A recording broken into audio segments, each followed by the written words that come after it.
अरे बेटा, तोरा पर दू गो अगुआ अलो, एगो देहात से एगो शहर से। शहरवा वाला ज्यादा तिलका देहो, कर भी बियाहवा?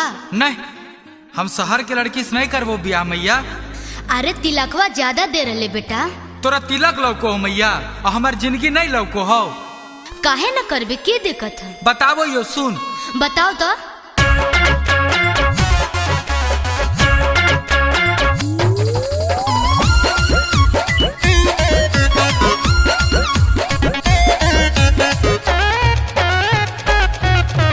शहर के छौड़ी से नहीं करबो शादी, अंग्रेजी बतियाई तलगे। शहर के छौड़ी से नहीं करबो शादी, अंग्रेजी बतियाई तलगे। अंग्रेजी बतियाई तलगे। गे मैया जीन्स पहन के हुकुम चलाई तो नहीं एला जोई तलगे। गे मैया जीन्स पहन के हुकुम चलाई तो नहीं एला जाई तलगे।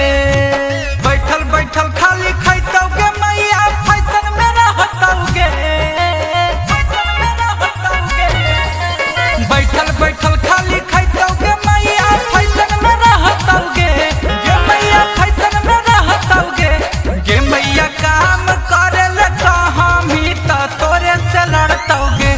गे मैया जीन्स पहन के हुकुम चलाई तो नहीं एला जाइतौगे।